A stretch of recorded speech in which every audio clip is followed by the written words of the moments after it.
Yes. So you can write the heading orbital velocity. Orbital velocity. Diagram വരച്ചോ. Orbital velocity.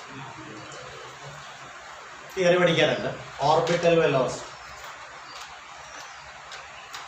വളരെ പ്രധാനപ്പെട്ട ഒരു തിയറിയാണ് കേട്ടോ. Derivation ഉണ്ടെങ്കിൽ ചെറിയ ഡെറിവേഷൻ. ഓർബിറ്റൽ വെലോസിറ്റി എന്നുള്ള ഹെഡിങ്ങിന്റെ ബ്രാക്കറ്റിൽ VO എന്ന് എഴുതി വെച്ചു കേട്ടോ. വെലോസിറ്റിയുടെ ചിഹ്നമാണ് V. ഓന്ന് ചേർത്ത് ഓർബിറ്റൽ എന്നറിയിക്കണം. VO orbital velocity VO.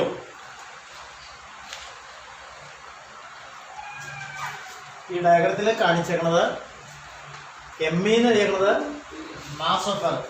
ഉള്ളിൽ വച്ചേക്കുന്ന സർക്കിള് എർത്തായി സങ്കല്പിച്ചോളൂ. പുറത്തെ സർക്കിള് എർത്തിനെ വലയം വയ്ക്കുന്ന എർത്തിൻ്റെ ഒരു സാറ്റലൈറ്റ് ആയി സങ്കല്പിച്ചോളൂ. ഇവിടെ എഴുതി വെച്ചോളൂ സാറ്റലൈറ്റ്.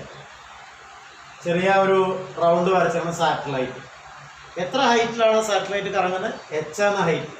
അപ്പോൾ പടത്തിൽ നിങ്ങൾ H എന്ന ഹൈറ്റ് കാണിക്കാം. R എന്ന് എഴുതിയത് എർത്തിൻ്റെ റേഡിയസ് ആണ്. R വലിയ R കേട്ടോ. വലിയ R എന്ന് എഴുതിയത് എർത്തിൻ്റെ റേഡിയസ്. ചെറിയ R എന്ന് പറഞ്ഞാൽ ഓർബിറ്റ് റേഡിയസ് ആണ്.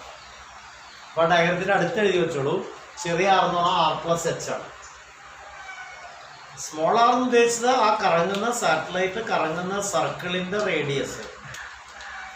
തീർച്ചയായിട്ടും അത് ക്യാപിറ്റൽ ആറിനൊക്കെ വലുതാണ്. അപ്പൊ ഫിഗറിന് അടുത്ത് എഴുതി വയ്ക്കാം R greater than R. Because അവിടെ റീസൺ ഉണ്ട്. വൈ ബിക്കോസ് എന്തുകൊണ്ടാ? Why because R = R+H.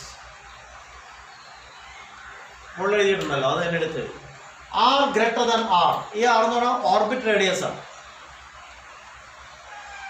ഈ R എന്ന് ഉദ്ദേശിച്ച എർത്തിന്റെ റേഡിയസ് ആണ്.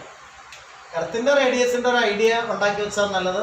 6400 കിലോമീറ്റർ. ഹൈറ്റ് എത്ര നമുക്ക് പറയാം. ഇതാണ് എർത്തിന്റെ radius. This is radius of Earth. Capital R radius of Earth. ഇപ്പം എപ്പോഴും ഓർത്ത് വെക്കണം, കണക്കുകൾ തന്നില്ലെങ്കിൽ ചെയ്യാൻ. Hലേക്ക് നമുക്ക് വരാം. ചെറിയ R എന്ന് ഉദ്ദേശിച്ചത് R+H. പടം നോക്കിയാൽ മനസ്സിലാവും. സ്മോൾ R എന്ന ക്യാപിറ്റൽ R അല്ലേ. ഒരു സർക്കിളിന്റെ റേഡിയസ് സ്മോൾ R. അത് ഭൂമിയുടെ പുറത്തല്ലേ. ഭൂമിയുടെ സർഫസ് വരെ സെൻറ്ററിൽ നിന്ന് എത്ര ദൂരമുണ്ട്? എർത്തിന്റെ പ്രതലം വരെ സെൻറ്റർ ഓഫ് എർത്തിൽ നിന്ന് എത്ര ദൂരമുണ്ട്? എർത്തിന്റെ റേഡിയസ് എത്രയാണോ അത്രയും ദൂരം. കാരണം എർത്തിന് നമ്മൾ ഒരു ഗോളാകൃതിയിൽ സങ്കല്പിച്ചാൽ ആ സ്പിയറിന്റെ റേഡിയസ് ആണ് ഈ R, വലിയ R. അവിടെ നിന്ന് എത്ര ഹൈറ്റിലാണ് ഓരോ സാറ്റലൈറ്റ് കറങ്ങുന്നത്? H എന്ന height.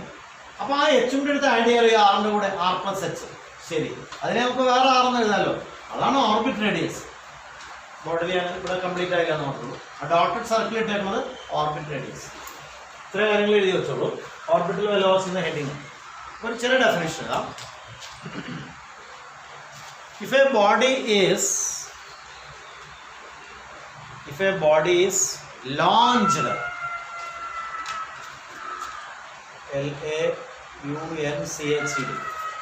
if a body is launched from an altitude,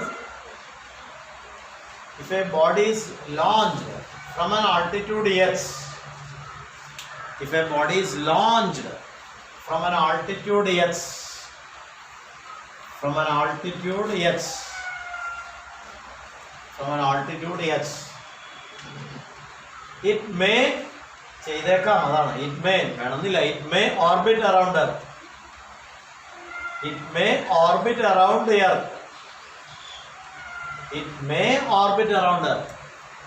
എർത്തിന്റെ ചുറ്റും ഓർബിറ്റ് ചെയ്തേക്കാം. It may orbit around Earth. If so, അങ്ങനെയാണെങ്കിൽ, ഓർബിറ്റ് ചെയ്യുന്നുണ്ടെങ്കിൽ, if so, it may orbit around Earth. If so, we can write, if so, അങ്ങനെയാണെങ്കിൽ orbit ചെയ്യുന്നുണ്ടെങ്കിൽ, we can write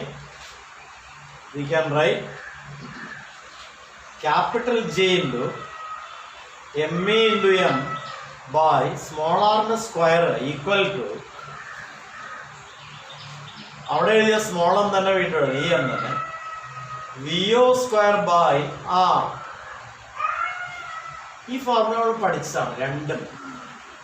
left hand side ഇപ്പോൾ പഠിച്ചുകൊണ്ടിരിക്കുന്ന ചാപ്റ്ററിൽ ആദ്യം പഠിപ്പിച്ച formula Newton's universal of gravitation എന്ന് പറയുന്ന ഗ്രാവിറ്റേഷൻ എന്നുള്ള ചാപ്റ്ററിൽ നമ്മൾ ആദ്യം പഠിക്കുന്ന ഫോർമുലയാണ്. Capital G into M1 into M2/d² എന്നൊക്കെ എഴുതും. M1 എന്ന് പറഞ്ഞാൽ M എന്ന് എഴുതി, മാസ് ഓഫ് എർത്ത്. M2 എന്ന് പറഞ്ഞാൽ കറങ്ങുന്ന ബോഡിയുടെ മാസ് ചെറിയ M എന്ന് എഴുതി. ഈ സാറ്റലൈറ്റിന് ഒരു മാസ് ഉണ്ടല്ലോ, തീർച്ചയായിട്ടും എത്ര മാസ് ഉണ്ടല്ലോ, അതാണ് സ്മോൾ എം. എർത്തിന് മാസ് ഉണ്ട് ME. അപ്പൊ M1 എന്ന് പറഞ്ഞാൽ ME എന്ന് എടുത്തു, M2 എന്ന് പറഞ്ഞാൽ മറ്റേ M എന്ന് എടുത്തു. അപ്പൊ M1 ഇൻറ്റു M2 എന്ന പ്രോഡക്റ്റ് നമ്മുടെ ആദ്യത്തെ തിയറി ഈ ചാപ്റ്ററിൽ ME ഇൻറ്റു M എന്നായി. ബൈ അകലത്തിന്റെ സ്ക്വയർ. ഈ സെന്റർ ഓഫ് എർത്തിന്റെ ഇവിടെ വരെ എത്ര ദൂരമുണ്ട്? ചെറിയ ആറ് എന്ന സ്ക്വയർ. ഇതേതാണ് സെൻട്രിപിറ്റൽ ഫോഴ്സിന്റെ ഇക്വേഷൻ. പഠിച്ചതാണ്. സെൻട്രിപിറ്റൽ ഫോഴ്സിന്റെ ഇക്വേഷൻ ഓർമ്മയ്ക്കും. What is centripetal force? Mass into വെലോസിറ്റിയുടെ സ്ക്വയർ ബൈ ആർ. ഏത് വെലോസിറ്റിയാന്ന് പറയട്ടെ. ഇതിപ്പോ ഇങ്ങനെ ക്ലോക്ക് വൈസിൽ കറങ്ങുന്നതായിട്ട് സങ്കല്പിക്കാം. ഇതിങ്ങനെ ഇങ്ങനെ കറങ്ങുന്നതായി സങ്കല്പിക്കാം. അപ്പൊ ഒരു ടാൻജൻഷ്യൽ വെലോസിറ്റി നമുക്ക് എഴുതാൻ പറ്റും. ആ ടാൻജൻഷ്യൽ വെലോസിറ്റിയാണ് VO എന്ന് ഉദ്ദേശിക്കുന്നത്. What you mean by tangential velocity? Circle വരച്ച് ടാൻജന്റ് വരയ്ക്കാമല്ലോ. സർക്കിൾ പേപ്പറിൽ വരച്ചിട്ട് നമുക്ക് ഏത് പോയിന്റിലും ടാൻജന്റ് വരയ്ക്കാമല്ലോ. ടാൻജന്റ് എന്ന് പറഞ്ഞാൽ റേഡിയസിന് പെർപെൻഡിക്കുലർ ആയിരിക്കും. ഒരു സർക്കിൾ വരച്ചു, സെന്റർ മാർക്ക് ചെയ്തു, റേഡിയസ് മാർക്ക് ചെയ്തു. റേഡിയസിന് പെർപെൻഡിക്കുലർ ആയിട്ട് ഒരു ലൈൻ വരച്ചാൽ അതാണ് ടാൻജന്റ്. ആ ടാൻജന്റിൽ കൂടി മാർക്ക് ചെയ്യാവുന്ന വേഗതയാണ് ടാൻജൻഷ്യൽ സ്പീഡ് അല്ലെങ്കിൽ ടാൻജൻഷ്യൽ വെലോസിറ്റി. അതാണ് VO. അതിന്റെ സ്ക്വയറാ വരുന്നത്. Mass of the orbiting body, അത് ഈ എഴുതിയ മാസ്. ഇവിടെ എഴുതിയ ME എന്ന് പറഞ്ഞാൽ ഒരു മാസ്, അത് എർത്തിന്റെ മാസ്. M എന്ന് പറഞ്ഞാൽ മറ്റേ മാസ്. ആര്? കറങ്ങുന്ന ആളുടെ മാസ്. കറങ്ങുന്ന ആളിപ്പോ മൂണാണെങ്കിൽ ഇത് മൂണിന്റെ മാസം. കറങ്ങുന്ന ആള് ഇതിപ്പോ ചന്ദ്രയാനാണെങ്കിൽ ചന്ദ്രയാന്റെ മാസം. കറങ്ങുന്ന ബോഡി ആരാണോ അത് ആർട്ടിഫിഷ്യൽ സാറ്റലൈറ്റ് ആവട്ടെ, നാച്ചുറൽ സാറ്റലൈറ്റ് ആവട്ടെ. ഇപ്പൊ ME എന്ന് ഉദ്ദേശിച്ച എർത്തിന്റെ സാറ്റലൈറ്റിനെ കുറിച്ചാണ് പഠിക്കുന്നത്. അതുകൊണ്ടാണ് എർത്ത് വരച്ചത്. ജൂപ്പിറ്ററിന്റെ സാറ്റലൈറ്റിനെ കുറിച്ച് പഠിക്കുമ്പോൾ ഇവിടെ സർക്കിൾ ഇങ്ങനെ വരച്ചിട്ട് നമ്മൾ ജൂപ്പിറ്റർ എന്ന് എഴുതും. അവിടെ ജൂപ്പിറ്ററിന്റെ മാസ് MEക്ക് വരെ MJ എന്നൊക്കെ എഴുതും, മാസ് ഓഫ് ജൂപ്പിറ്റർ. റേഡിയസിനെ ആർന്നൊക്കെ അതേമാതിരി തന്നെ വിളിക്കും. അത് വേറെ തിയറി. നമുക്ക് എർത്തിന്റെ തിയറി പഠിക്കാനുള്ളൂ. എർത്ത് വരച്ചു, ഒരു ചെറിയ സർക്കിളായിട്ട് അതിന്റെ സെന്റർ കാണിച്ചു, മാസ് ഓഫ് എർത്ത് അടയാളപ്പെടുത്തി, റേഡിയസ് ഓഫ് എർത്ത് കാണിച്ചു. എത്രയാണ് റേഡിയസ് ഓഫ് എർത്ത്? നമുക്കൊരു ധാരണയുണ്ട്, 6400 കിലോമീറ്റർ ആണ്. അവിടെ നിന്ന് എത്രയോ പൊക്കത്തിൽ കറങ്ങുന്ന ഒരു നാച്ചുറൽ ആയ മൂൺ പോലെ എത്ര പൊക്കത്തിലാണെന്ന് നമ്മൾ എടുത്തു പറയുമ്പോൾ അത് ഏത് സാറ്റലൈറ്റ് ആണെന്ന് നമുക്ക് തിരിച്ചറിയാം. ആരാവട്ടെ, ഒരു ബോഡി കറങ്ങുന്നു, ആ ബോഡിയുടെ പേരാണ് സാറ്റലൈറ്റ് ഓഫ് എർത്ത്. അത് കറങ്ങുന്ന സർക്കിള് വരച്ചു, ഡോട്ടഡ് സർക്കിൾ, ഒരു ലൈൻ ഡോട്ടഡ് സർക്കിളാണ് ബോഡിയിൽ. അത് ഡോട്ടഡ് വേണമെന്നില്ല, ഫുള്ളായാലും കുഴപ്പമില്ല. അപ്പോൾ അതിൻ്റെ റേഡിയസ് മാർക്ക് ചെയ്തത്, ഓർബിറ്റ് റേഡിയസ് മാർക്ക് ചെയ്തതാണ് സ്മോൾ ആർ. ആ സ്മോൾ ആർ ആണ് നമ്മൾ തിയറിയിൽ കൊണ്ടുവരാൻ പോകുന്നത്. അത് നമുക്കറിയാം R+H ആണ്. ME² ഫോർമുല പഠിച്ചിട്ടുണ്ട് മുമ്പ്. സെൻട്രിപിറ്റൽ ഫോഴ്സ് പഠിച്ചപ്പോൾ mass of the orbiting body. ഇത് കറങ്ങുന്ന ബോഡിക്ക് ഒക്കെ ഇത് ബാധകമാണ്. കല്ല് നൂലിക്കെട്ട് കറക്കുമ്പോൾ കല്ലിന്റെ മാസാണ്. ഇലക്ട്രോൺ ന്യൂക്ലിയസിലോട്ട് വലയം വയ്ക്കുമ്പോൾ ഇലക്ട്രോണിന്റെ മാസാണ്. മൂൺ എർത്തിനെ റിവോൾവ് ചെയ്യുമ്പോൾ മൂണിന്റെ മാസാണ്. എർത്ത് സണ്ണിനെ റിവോൾവ് ചെയ്യുമ്പോൾ എർത്തിന്റെ മാസാണ് EM. എന്നൂടി പറയാം, ഇലക്ട്രോൺ ന്യൂക്ലിയസിലോട്ടും കറങ്ങുന്നു. ഇനി ആറ്റം ഹൈഡ്രജനോ ഹീലിയമോ ലിഥിയമോ എന്താ അവിടെ ഏതോ ഒരു ഇലക്ട്രോൺ എടുക്കാൻ പറ്റും. എത്ര ഇലക്ട്രോൺ ഉണ്ടായാലും വിരോധത്തിൽ ഏതോ ഒരു ഇലക്ട്രോൺ, അത് K ഷെല്ലോ L ഷെല്ലോ ഏതോ ഓർബിറ്റിലുള്ളിലാവും. ആ ഓർബിറ്റ് റേഡിയസ് ആണ് R. അങ്ങനെയാണ്. ആ കറങ്ങുന്ന ആൾ ആരാണോ അയാളുടെ മാസാണ് M. കറങ്ങുന്ന ഇലക്ട്രോണാണ്, ഇലക്ട്രോണിന്റെ മാസം. കല്ല് നൂലിൽ കെട്ടി ഇങ്ങനെ കറക്കാം. ഒരു 1/2 മീറ്ററോ 1/4 മീറ്ററോ നീളമുള്ള ഒരു നൂലെടുക്കുക, ഒരേറ്റം ഒരു കല്ലിൽ കെട്ടുക, മറ്റേറ്റം കയ്യിൽ പിടിക്കുക, എന്നിട്ട് നമുക്ക് വിരിക്കാൻ ഇങ്ങനെ ചുഴറ്റാം. അപ്പം ആ നൂലിൻ്റെ നീളമായിട്ട് വരുന്ന റേഡിയസ്. കല്ലിൻ്റെ മാസമാണ് അവിടെ M എന്നെടുക്കുന്നത്. ഇലക്ട്രോൺ കറങ്ങുമ്പോൾ ഇലക്ട്രോണിൻ്റെ മാസമാണ് M എടുക്കുന്നത്. മൂൺ എർത്തിനെ വലയം വയ്ക്കുമ്പോൾ മൂണിൻ്റെ മാസമാണ് M എന്ന് പറയുന്നത്. ചന്ദ്രയാൻ എർത്തിനെ റിവോൾവ് ചെയ്യുമ്പോൾ ചന്ദ്രയാൻ്റെ മാസമാണ് M എന്ന് പറയുന്നത്.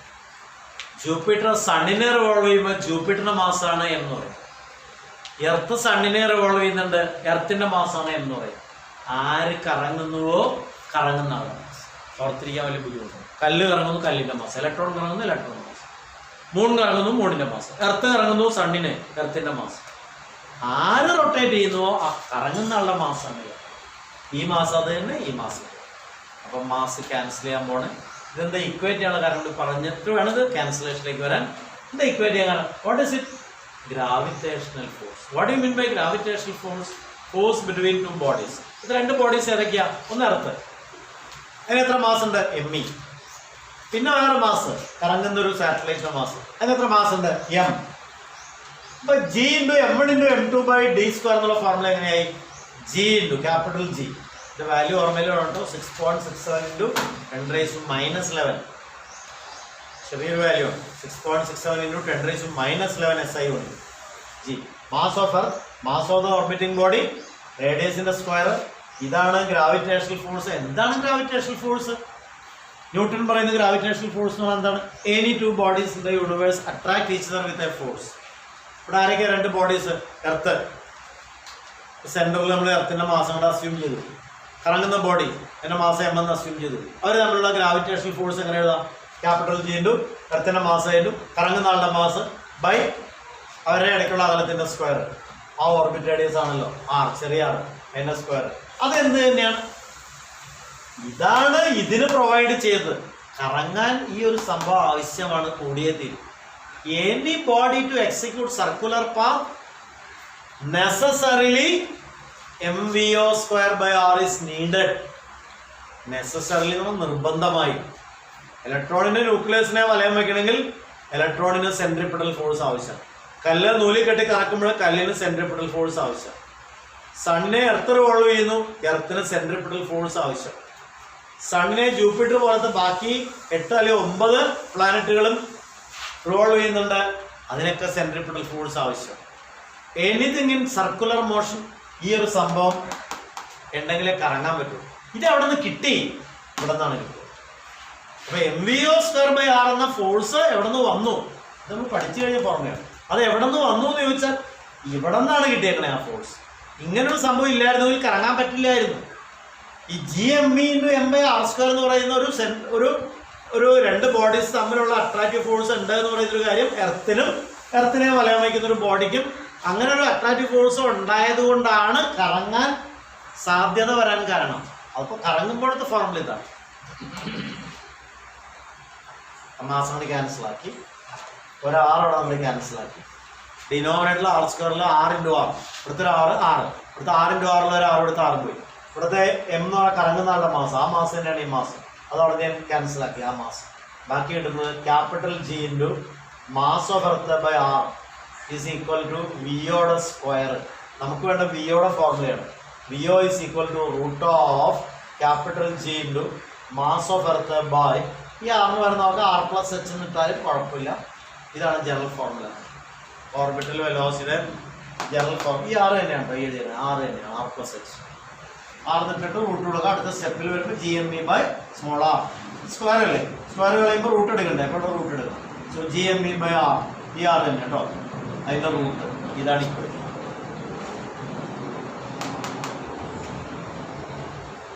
അപ്പോൾ നമുക്ക് ഈ തിയറി ഇവിടെ ഞങ്ങൾ അവസാനിപ്പിക്കാം. ഡയഗ്രാം കംപ്ലീറ്റ് ഇല്ലെന്ന് നോക്കൂ.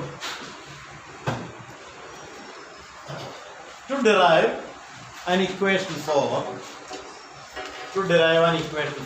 orbital velocity, to derive an equation for orbital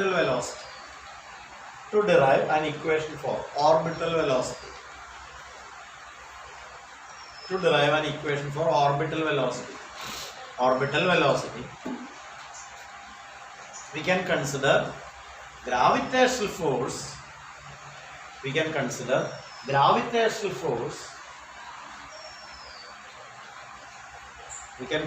gravitational force between Earth and the orbiting body.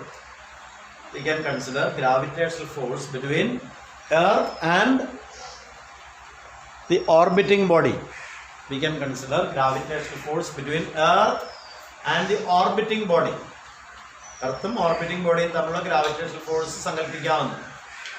Therefore, Gme/m/r² equal to mvo²/r. ഇവിടുത്തെ R സെയിം ആണ് കേട്ടോ, ഒരേ ആറാണ്. അപ്പോൾ വെട്ടാൻ പറ്റും. മറ്റേ മാസം പറഞ്ഞാൽ വെട്ടിക്കളയാൻ പറ്റും. എൻ്റെ ബ്രാക്കറ്റിൽ ഈ സ്റ്റെപ്പിൻ്റെ ബ്രാക്കറ്റിൽ എഴുതണം. ഈ സ്റ്റെപ്പ് എഴുതിയിട്ട് ബ്രാക്കറ്റ് അടുത്തേക്ക് വരുന്നതിന് മുമ്പ് എൻ്റെ ബ്രാക്കറ്റിൽ എന്തുകൊണ്ട് ഇക്വേറ്റ് ചെയ്തെന്ന് പറയണം. സെൻട്രിപിറ്റൽ ഫോഴ്സ് mvo²/r, ബ്രാക്കറ്റിൽ centripetal force mvo²/r, centripetal force mvo²/r, ചെറിയ ആർ കേട്ടോ, is provided from the gravitational force. Centripetal force mvo²/r, R ചെറിയ R, is provided from gravitational force. Bracket close ചെയ്യാം. സെൻട്രിപിറ്റൽ ഫോഴ്സ് mVO²/r, ചെറിയ r എഴുതണം, is provided from gravitational force, is provided from gravitational force. അങ്ങനെയാണ് equation meaning. അപ്പോൾ ഒരു r വെട്ടിക്കളയാം, മാസം വെട്ടിക്കളയാം, ബാക്കി എടുത്തിടാം. GME/r, ചെറിയ r ഒരെണ്ണം അവശേഷിക്കോട്ടെ, ഇതൊരു VO², ബാക്കിയെല്ലാം പോയി. റൈറ്റ് സൈഡിൽ ഇപ്പോൾ VO² മാത്രമേ ഉള്ളൂ, ബാക്കിയെല്ലാം പോയി. അവിടെ നിന്ന് VOക്ക് ഫോർമുല ഉണ്ടാക്കുക. ആദ്യം ഇങ്ങനെ എഴുതാം, root of GME/r, root of GME/r എടുത്തെഴുതാം. VO equal to root of G into ME by capital R plus H, capital R plus H. ഇതൊരു കോളത്തിലാക്കി വെച്ചോ, ഇപ്പം എഴുതിയത് ഒരു കോളത്തിലാക്കി വെച്ചോ, ആ ഫോർമുല. ഇത് നമുക്ക് ആവശ്യം വരും പ്രോബ്ലം ചെയ്യാം. ഇനി നമ്മൾ പഠിച്ച വേറെ ഫോർമുല ഉണ്ട്, ഈ ചെറിയ G എന്ന് പറഞ്ഞാൽ ക്യാപിറ്റൽ G into ME/r², ഇതൊരു ഫോർമുല. ഇത് ചാപ്റ്ററിൽ മുഴുവൻ യൂസ് ചെയ്യേണ്ടി വരും, ഞാൻ അപ്പോഴേ ഓർമ്മിപ്പിച്ചിരുന്നു ആദ്യം നമ്മൾ റെക്കോർഡ് ചെയ്തപ്പോൾ. ഇതിൽ നിന്ന് GME എടുത്ത് കളയാം. ഇത് നമ്മൾ പഠിച്ച ഫോർമുലയാണ്. സ്മോൾ G ക്യാപിറ്റൽ G തമ്മിലുള്ള റിലേഷൻ ഹെഡിങ് എഴുതി ആദ്യം, relation between small G and capital G. Acceleration due to gravity ആണ് സ്മോൾ G, ഗ്രാവിറ്റേഷൻ കോൺസ്റ്റന്റ് ആണ് ക്യാപിറ്റൽ G. തമ്മിലൊരു ബന്ധമുണ്ട്, ഇതാണ് ബന്ധം. ഇതിൽ നിന്ന് ഞാൻ ആ GME ഇവിടെ നിന്ന് കളയാൻ പോകണം. അപ്പോൾ നമുക്ക് വേറെ ഫോർമുല കിട്ടും. ഒരു ഫോർമുല കൂടി പറയാൻ വേണ്ടി ഉള്ള താല്പര്യത്തിൽ അത് എഴുതണമെന്ന് മാത്രം. ഈ ഫോർമുല ഈക്വൽ ടു ഒന്നുകൂടി എടുത്തത്. അപ്പോൾ ഇവിടെ നിന്ന് പ്രൊസീഡ് ചെയ്യണം. We know that small G equal to capital G into ME/r². ഇഷ്ടപ്പെടുന്നത് ദെയർഫോർ എന്ന് എഴുതിയിട്ട് GME ഈക്വൽ r²G ഇവിടേക്ക് കോപ്പി ചെയ്യാൻ പോകും. Therefore VO equal to root of capital G into, അപ്പോൾ ഈ GMEക്ക് വരെ ഞാൻ r²G നോക്കുമ്പോൾ ഗുണം എന്താണെന്ന് വെച്ചാൽ r² പെർഫെക്റ്റ് സ്ക്വയറാണ്. അടുത്ത സ്റ്റെപ്പിൽ നമുക്ക് റൂട്ടിൻ്റെ പുറത്തേക്ക് കൊണ്ടുവരാൻ പറ്റുമല്ലോ, അതിനുവേണ്ടിയാണ് ചെയ്തത്. ഇതിനെ r²G നമ്മൾ കോപ്പി ചെയ്തു. GME എന്ന പ്രോഡക്റ്റ് ഇവിടെ വരുന്നുണ്ട്. ആ GME എന്ന പ്രോഡക്റ്റ് ഈ ഫോർമുലയിൽ ഞാൻ ഉണ്ടാക്കി. സ്മോൾ ജിയും ക്യാപിറ്റൽ ജിയും കൂടി ബന്ധിപ്പിക്കുന്ന നമ്മൾക്കറിയാവുന്ന ആദ്യത്തെ സ്റ്റാൻഡേർഡ് ഫോർമുലയാണ് ഈ ചാപ്റ്ററിൽ. അതിൽ നിന്ന് GME എന്ന പ്രോഡക്റ്റ് ക്രോസ് മൾട്ടിപ്ലൈ ഉണ്ടാക്കി വെച്ചു. എന്നിട്ട് അതെടുത്ത് അവൾ കോപ്പി ചെയ്യുമ്പോൾ ഈ r² റൂട്ടിന് പുറത്തേക്ക് കൊണ്ടുവരാൻ പറ്റും. അടുത്ത സ്റ്റെപ്പിൽ therefore VO is equal to ഇവിടെ ഒരു r പുറത്തേക്ക് കൊണ്ടുവരാലോ, r² root r root G, അതൊന്നും മാറ്റാൻ പറ്റില്ല, ഇനി അതങ്ങനെ എഴുതാനേ നിർത്തിയുള്ളൂ. r plus h ഇതൊരു കോളത്തിലാക്കി വെച്ചോളാം. ഇത് നമുക്ക് പിന്നീട് വേണ്ടി വരും. ഇതാണ് ഓർബിറ്റൽ വെലോസിറ്റി ഇക്വേഷൻ. എന്താ ഓർബിറ്റൽ വെലോസിറ്റി എന്ന് ഉദ്ദേശിച്ച പടത്തിൽ കാണിക്കണം. VO എന്ന് പറഞ്ഞൊരു ടാൻജന്റ് വരച്ച ടാൻജന്റിൽ കൂടി കാണിക്കണം. ആ ടാൻജന്റ് മാറ്റാലോ അല്ലേ, ടാൻജന്റിൽ കൂടി കാണിക്കണം ഈ വാല്യൂ. ഇതിൽ നിന്ന് നമുക്കൊരു കാര്യം മനസ്സിലാവും, എന്തിനാണ് ഈ 36,000 കിലോമീറ്റർ മുകളിലേക്കൊക്കെ പോണ്ടി വരണേ. ഇതിങ്ങനെ ഇവിടെ എർത്തിന്റെ മുകളിൽ ഞാൻ ഈ ബിൽഡിങ്ങിന്റെ മുകളിൽ കയറി കല്ല് വലിച്ചെറിഞ്ഞാൽ അത് എർത്തിനെ വലയം വയ്ക്കുമോ? ഇല്ല, എർത്തിലെത്തും. എന്താ കാരണം? ഞാനിപ്പോൾ 4ാമത്തെ നിലയിൽ കയറി, 8ാമത്തെ നിലയിൽ കയറി, 18 നിലയുള്ളൊരു ബിൽഡിങ്ങിന്റെ മുകളിൽ കയറി, ബുർജ് ഖലീഫയുടെ മുകളിൽ കയറി. എത്രയാണ് ബുർജ് ഖലീഫയുടെ ഫ്ലോറ്? 178 അത്രയാണ് കേട്ടോ. 178 ഫ്ലോറുകളുണ്ട് ബുർജ് ഖലീഫ, ദുബായ്. എത്രയാണ് ഉയരം? ഏതാണ്ട് 870 മീറ്റർ, കഷ്ടിച്ചൊരു കിലോമീറ്റർ കേട്ടോ. 1000 മീറ്റർ ആകുമ്പോൾ 1 കിലോമീറ്റർ. ബുർജ് ഖലീഫ എത്ര ഫ്ലോർ ഉണ്ടെന്ന് ചോദിച്ചാൽ ലോകത്തിലെ ഏറ്റവും പൊക്കം കൂടിയ ബിൽഡിംഗ് ആണ് ബുർജ് ഖലീഫ. ഇപ്പോൾ ഒരെണ്ണം പുതിയത് വേറെ എവിടെയോ വരുന്നത്, അത് പണി തീർന്നിട്ടില്ല. ദുബായിലല്ല, അത് വേറെ എവിടെയോ, ഏതോ വേറെ UAE കൺട്രീസാണ്. 178 ഫ്ലോർസ് ഉണ്ട് അതിൽ. നമ്മുടെ ഈ മെഡിക്കൽ ട്രസ്റ്റ് ആശുപത്രി 18 നിലയാണ്, അല്ലെങ്കിൽ 18 23 24 എത്ര നിലകളുണ്ട് മെഡിക്കൽ ട്രസ്റ്റ് ഹോസ്പിറ്റൽ. ഇത്ര നിലകളുണ്ട്. നമുക്ക് ലിഫ്റ്റിൽ പോകാൻ അല്ലെങ്കിൽ കോണി കയറിയാണ്.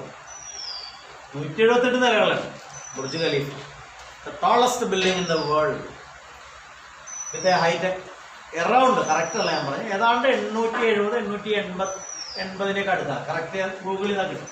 870 മീറ്റർ ഹൈറ്റ്. അവിടെ പോയിട്ട് ഒരു കല്ല് വലിച്ചെറിഞ്ഞാൽ പുറത്താഴെ എത്തും. കാരണം അത് എർത്തിന്റെ സെന്ററിനോട് അടുത്താണ്. ഈ ഹൈറ്റ് എത്ര കൂട്ടാമോ അത്രയും നല്ലത്. ഓർബിറ്റ് ചെയ്യാൻ അത്ര എളുപ്പമല്ല. എർത്തിനെ ഒരു ചെറിയ നൂലിലൊരു കല്ല് കെട്ടി കറക്കാൻ ബുദ്ധിമുട്ടാണ്. കുറച്ചുകൂടി നീളം കൂടിയ നൂലാണെങ്കിൽ അതേ കല്ല് അതേ ആള് കുറച്ചുകൂടി ഈസിയാണ്. അങ്ങനെയാണ്. ഹൈറ്റ് കൂടുന്തോറും കൊടുക്കേണ്ടി വരുന്ന ടാൻജൻഷ്യൽ വേഗതയുടെ അളവ് കുറയാം. അല്ലെങ്കിൽ എന്താ കുഴപ്പം? നമ്മളിപ്പോൾ ഈ ബിൽഡിങ്ങിൻ്റെ മുകളിൽ കയറി സെക്കൻഡ് ഫ്ലോർ, തേർഡ് ഫ്ലോർ, അതിൻ്റെ മുകളിൽ കയറി അങ്ങനെ 20 അല്ല 100 അല്ല 150 നിലയുടെയൊക്കെ മുകളിൽ കയറിയാൽ അവിടെ നിന്നൊക്കെ ഒരു ബോഡി അങ്ങനെ എറിഞ്ഞാൽ താഴെ എത്തും. ഭൂമിയെ ഭ്രമണം ചെയ്യില്ല. എർത്തിനെ വലയം വയ്ക്കണമെങ്കിൽ അത്ര ആൾട്ടിറ്റ്യൂഡിലേക്ക് പോയാൽ നല്ലത്. കാരണം എർത്തിന്റെ സെന്ററിലേക്കാണ് എല്ലാ ബോഡീസിനെ എർത്ത് അട്രാക്ട് ചെയ്യുന്നത്. അപ്പോൾ എർത്തിന്റെ അട്രാക്റ്റീവ് ഫോഴ്സ് കുറയുന്ന ഹൈറ്റിലേക്ക് പോയാൽ നല്ലത്. നമ്മളിപ്പോൾ എർത്തിലായിരിക്കുന്നത്, അല്ലെങ്കിൽ ഒരു മുകളിൽ കയറിയാൽ തന്നെ എർത്തിന്റെ അടുത്താണ്. അപ്പോൾ ഒരു കല്ല് വലിച്ചെറിഞ്ഞാൽ അത് ഭൂമിയെ ഭ്രമണം ചെയ്യില്ല. കാരണം എർത്തിന്റെ സെന്ററിലേക്കുള്ള പുള്ളിങ് ഫോഴ്സ് അത്ര ഹൈ ആണ്. നമ്മൾ എർത്തിനോട് അടുത്തിരിക്കുന്നു. അപ്പോൾ എത്ര നിലകളുടെ മുകളിൽ പോയാൽ പോലും ഈ പുള്ളിങ് ഫോഴ്സ് ഓഫ് എർത്ത് എന്ന് പറയുന്നതിനെ മറികടക്കാൻ ബുദ്ധിമുട്ടാണ്. ഈ വിയോയുടെ പ്രത്യേകത എന്താണെന്ന് വെച്ചാൽ, അങ്ങനത്തെ ഒരു വിയോ എന്ന വേഗത കൊടുത്താൽ അത് എർത്തിൽ വന്ന് വീഴാതെ എർത്തിനെ ഭ്രമണം ചെയ്യണം. So what is the significance of V O? എന്താണ് ഈ വിയോ എന്ന ആ സ്പീഡിന്റെ പ്രത്യേകത? ആ വിയോ എന്ന സ്പീഡിന്റെ പ്രത്യേകത, ആ സ്പീഡ് കൊടുത്താൽ എർത്തിൽ വന്ന് വീഴില്ല, പക്ഷെ എർത്തിനെ വലയം വച്ചോളൂ. അതാണ് വിയോ എന്ന ആ ഒരു, അതുകൊണ്ടാണ് പറയുന്നത് tangential velocity. The minimum transverse or tangential velocity that can be imparted to a body, so that if given that velocity it will not fall to earth, it will orbit around earth. എന്നുള്ള പറയാം, the minimum transverse എന്ന് വെച്ചാൽ tangential എന്നുള്ള meaning ആണ്. The minimum tangential velocity that should be imparted to a body, so that if the body is given that velocity, it will not fall on earth, it will orbit around earth. എന്ന് വെച്ചാൽ നമ്മളിപ്പോൾ ഈ satellite ലോഞ്ചിങ്ങിന്, അതുകൊണ്ടാണ് നമ്മൾ റോക്കറ്റിൽ കൊണ്ടുപോയിട്ട് അത് launch ചെയ്യും. നമ്മൾ വെറുതെ എത്രയെങ്കിലും ഒരു ഹൈറ്റിൽ പോയിട്ട് വെറുതെ ഒരു സംഭവം വലിച്ചെറിയല്ല ചെയ്യും. We are taking that satellite in rocket. എന്നിട്ട് റോക്കറ്റാണ് കൊണ്ടുപോകുന്നത്.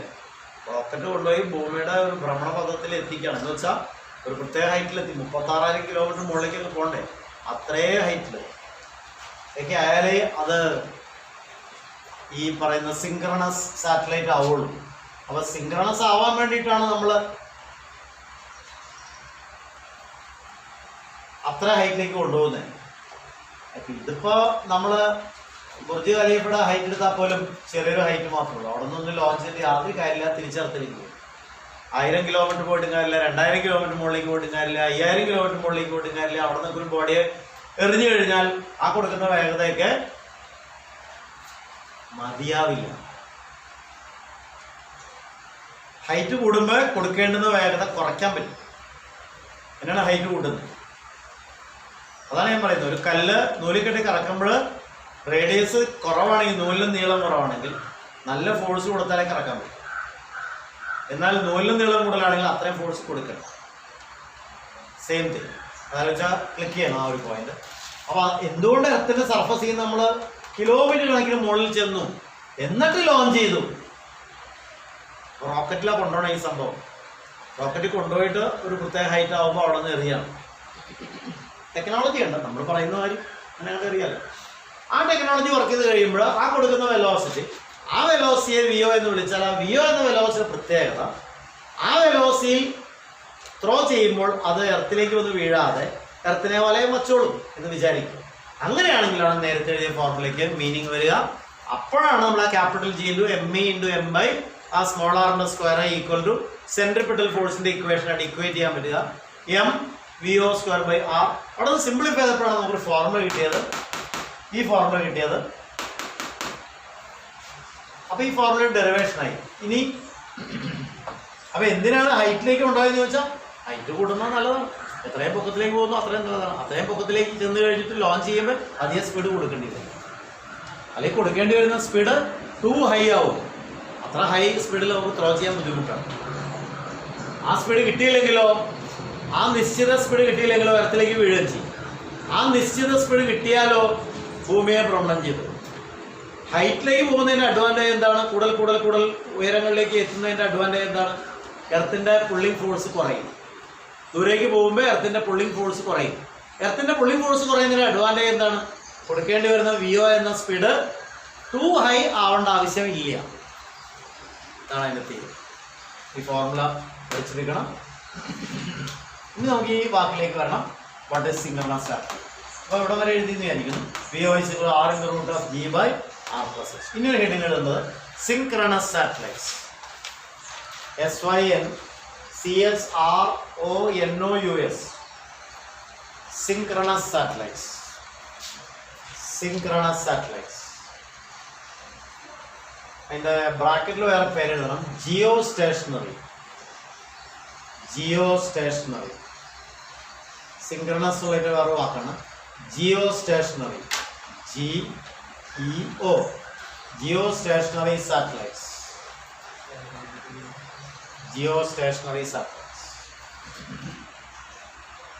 എഴുതേണ്ടത് any satellite orbiting around Earth, any satellite orbiting around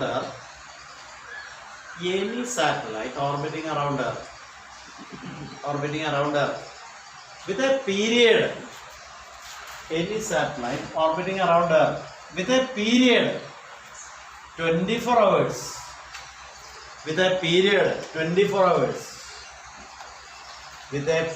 24 hours equal to 24 into 60 into 60 seconds.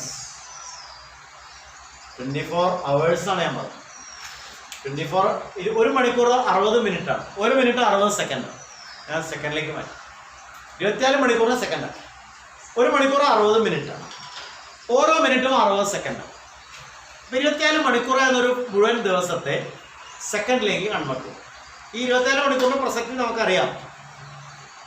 ഭൂമിക്ക് അതിൻ്റെ സ്വന്തം അക്സിഡന്റിൽ ഒരു തവണ തിരിയാണ്ടെടുക്കുന്ന സമയമാണല്ലോ 24 മണിക്കൂർ. 1 ഇയർ എന്ന് പറഞ്ഞാൽ എർത്ത് സണ്ണിനെ റോൾ ചെയ്യുന്നുണ്ട്. അല്ലേ?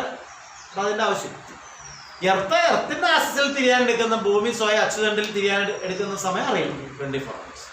ഒരു മണിക്കൂർ എന്ന് പറഞ്ഞാൽ 60 മിനിറ്റ്. ഓരോ മിനിറ്റും 60 സെക്കൻഡ്. അപ്പോൾ ഒരു മണിക്കൂറിന് സെക്കൻഡ് ആക്കുമ്പോൾ 60 × 60 3600 സെക്കൻഡ്. ഒരു മണിക്കൂറിന് സെക്കൻഡ് ആക്കും. 24 മണിക്കൂറിന് സെക്കൻഡ് ആക്കുമ്പോൾ 24 × 3600. ഇതാണ് 3600 കേട്ടോ. അല്ലേ? ഒരു മണിക്കൂർ 3600 സെക്കൻഡ് അല്ലേ? 24 മണിക്കൂർ 24 × 3600 ഇങ്ങനെ എഴുതി നോക്കാം. ഇത്ര സെക്കൻഡ്.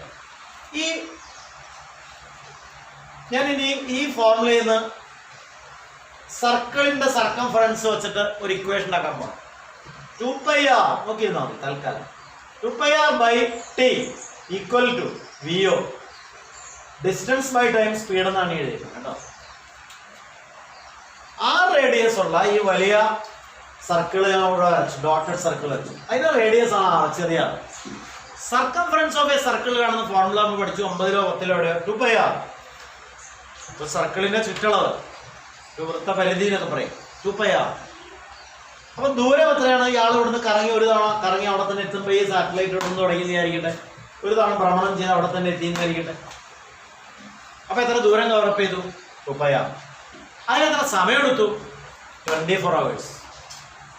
കാരണം ഞാൻ പഠിപ്പിക്കുന്ന സാറ്റലൈറ്റ് എങ്ങനത്തെ സാറ്റലൈറ്റ്സ് ആണ്? ജിയോ സ്റ്റേഷനറി സാറ്റലൈറ്റ്സ് ആണ്. എൻ്റെ വേറെ പേര് സ്റ്റേഷനറി സാറ്റലൈറ്റ് എന്ന് പറഞ്ഞാലും മതി. Synchronous satellites. എന്താ അതിൻ്റെ പ്രത്യേകത?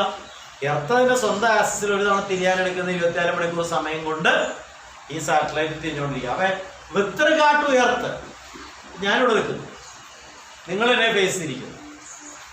ഞാനൊരു 2 ഡിഗ്രി അല്ലെങ്കിൽ 5 ഡിഗ്രി അല്ലെങ്കിൽ 30 ഡിഗ്രി തിരിഞ്ഞു, നിങ്ങളിങ്ങോട്ട് മാറിയെന്ന് വിചാരിക്കും. ഇപ്പോഴും നിങ്ങൾ എന്നെ ഫേസ് ചെയ്യും. ഞാനൊരു 45 ഡിഗ്രി ചരിഞ്ഞു, നിങ്ങൾ അവിടെ നിന്ന് അവിടെ എത്തിയെന്ന് വിചാരിക്കും. ഇപ്പോഴും നമ്മൾ ഫേസ് ടു ഫേസ് ആണ്. ഞാൻ 90 ഡിഗ്രി തിരിഞ്ഞു, നിങ്ങൾ നേരെ അവിടെ എത്തിയെന്ന് വിചാരിക്കുക. അപ്പോൾ നിങ്ങൾ 90 ഡിഗ്രി തിരിഞ്ഞു, ഇപ്പോഴും നമ്മൾ ഫേസ് ടു ഫേസ് ആണ്. ഞാൻ നേരത്തെ അങ്ങോട്ടാണ് തിരിഞ്ഞിരുന്നത്, നിങ്ങൾ ഇങ്ങോട്ട് തന്നെ തിരിഞ്ഞ് നിൽക്കുന്നു. ഞാൻ എത്ര ഡിഗ്രി തിരിയുന്നുവോ അത്ര നിങ്ങളും തിരിയണം. ഞാൻ 90 ഡിഗ്രി തിരിയുമ്പോൾ നിങ്ങളും 90 ഡിഗ്രി തിരിയണം. ഞാൻ 180 തിരിയുമ്പോൾ നിങ്ങളും 180 ഡിഗ്രി തിരിയണം. ഞാനൊരു കറക്കം പൂർത്തിയാക്കുമ്പോൾ നിങ്ങളും ഒരു കറക്കം പൂർത്തിയാക്കണം. Always we are face to face. അങ്ങനെയാണ്. ഈ ജിയോ സ്റ്റേഷനറി സാറ്റലൈറ്റ്സിന്റെ പ്രത്യേകത അങ്ങനെയാണ്. എർത്ത് 1 ഡിഗ്രി തിരിയുമ്പോൾ ഈ സാറ്റലൈറ്റ് 1 ഡിഗ്രി തിരിയും. എർത്ത് 90 ഡിഗ്രി തിരിയുമ്പോൾ സാറ്റലൈറ്റ് 90 ഡിഗ്രി തിരിയും. ഇവിടെ നിന്ന് തുടങ്ങി വിചാരിക്കട്ടെ സാറ്റലൈറ്റ്, ഇതാണ് എർത്ത് എന്ന് വിചാരിക്കട്ടെ. എർത്ത് ഇവിടെ നിന്ന് 30 ഡിഗ്രി തിരിയുമ്പോൾ ഇത് 30 ഡിഗ്രി തിരിയും. എർത്ത് 90 ഡിഗ്രി തിരിഞ്ഞു, അപ്പോൾ ഇതും 90 ഡിഗ്രി തിരിഞ്ഞു. എർത്ത് 180 തിരിഞ്ഞു, അപ്പോൾ ഇതും 180 ഡിഗ്രി തിരിഞ്ഞു. എർത്തൊരു ഭ്രമണം പൂർത്തിയാക്കി സ്വന്തം അച്ചുതണ്ടിൽ സാറ്റലൈറ്റും ഒരു വലയം പൂർത്തിയാക്കി ആ റൊട്ടേഷനിൽ ആ സ്മോൾ ആർ റേഡിയസ് ഉള്ള സർക്കിളിൽ. ഇതിന് മീനിങ് ഉണ്ട്. 2πr എന്ന് പറഞ്ഞാൽ എന്താ? ഈ ചെറിയ ആറ് റേഡിയസ് ഉള്ള സർക്കിളിന്റെ ചുറ്റളവ് ദൂരം. ഒരു സർക്കിൾ എന്ന് പറഞ്ഞാൽ ദൂരമാണ്. ഒരു വൃത്തത്തിന്റെ പരിധി എന്ന് പറഞ്ഞാൽ ദൂരമാണ്. 2πr ദൂരം ബൈ സമയം വേഗതയാണ്. ഡിസ്റ്റൻസ് ബൈ ടൈം സ്പീഡ് എന്നാണ് എഴുതിയേക്കുന്നത്. Distance by time speed. ഈ ടൈമാണ് 24 hours എടുക്കാൻ പോണേ. വിയോയുടെ ഫോർമുല കോപ്പി ചെയ്യാൻ പോണേ. എന്താ വിയോ എന്ന് പറഞ്ഞാൽ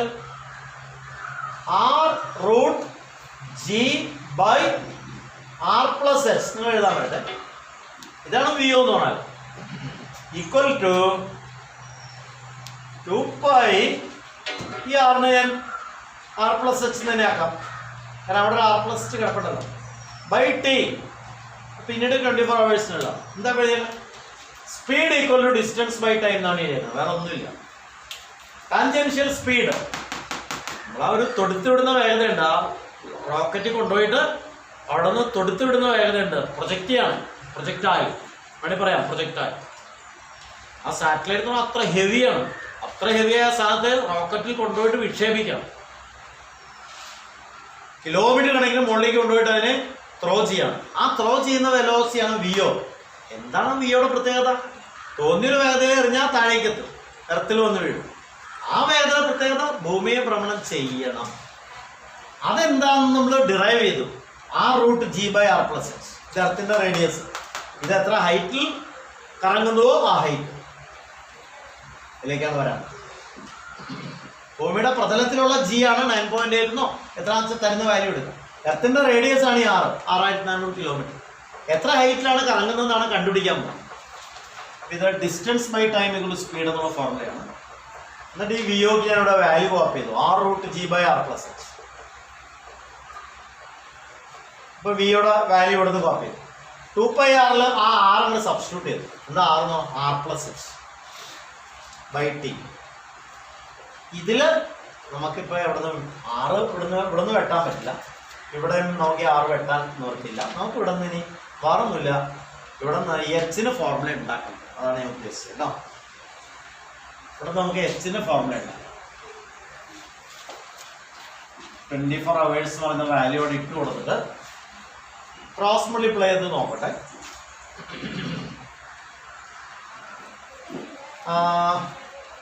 ആ ടി അങ്ങനെ മൾട്ടിപ്ലൈ ചെയ്യാം.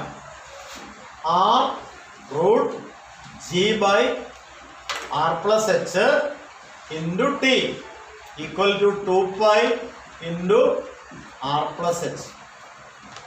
തൽക്കാലം നമുക്ക് ഫോർമുല ഇങ്ങനെ അവസാനിപ്പിക്കാം. എന്നിട്ട് പറയാം ഇത് 24 മണിക്കൂറായി സബ്സ്റ്റിറ്റ്യൂട്ട് ചെയ്തിട്ട് നമുക്ക് വർക്കൗട്ട് ചെയ്യുകയാണെങ്കിൽ Hന്റെ വാല്യൂ വർക്കൗട്ട് ചെയ്തെടുക്കാം. ഈ റൂട്ടൊക്കെ കളയണം, സ്ക്വയർ ചെയ്ത് റൂട്ടൊക്കെ കളഞ്ഞ് Hന്റെ ഫോർമുല ഉണ്ടാക്കാം. ഇതിലേക്ക് വരാം. അങ്ങനെ കിട്ടുന്ന H നമുക്ക് പ്രൂവ് ചെയ്യാൻ പറ്റും. 35,983 കിലോമീറ്റർ ആണെന്ന് പ്രൂവ് ചെയ്യാൻ. വാല്യൂസ് എല്ലാം സബ്സ്റ്റിറ്റ്യൂട്ട് ചെയ്ത് അതേ പ്രോബ്ലം ചെയ്യിക്കുമ്പോൾ അതിലേക്ക് വരാം. അപ്പോൾ നിങ്ങൾ എഴുതി വെക്കേണ്ട ഫോർമുല ഇതാണ്. ഇവിടെ വരെ എഴുതി അല്ലേ. അപ്പോൾ അടുത്ത പാരഗ്രാഫായി തുടങ്ങിക്കോ. നെക്സ്റ്റ് പാരഗ്രാഫായിട്ട് distance by time equal to speed. Distance by time equal to speed. Distance by time equal to speed. Therefore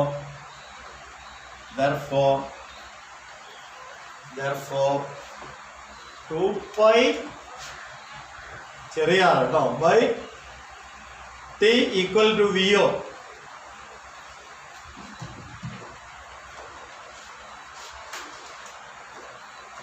ഇവിടുന്ന് ടിക്ക് ഫോർമുല ഉണ്ടാക്കാൻ പോണേ. ടിയുടെ ഫോർമുല ഉണ്ടാക്കിയാൽ മതി. Multiply T into VO equal to 2πr. എളുപ്പവഴി ചെയ്യാൻ പറ്റും.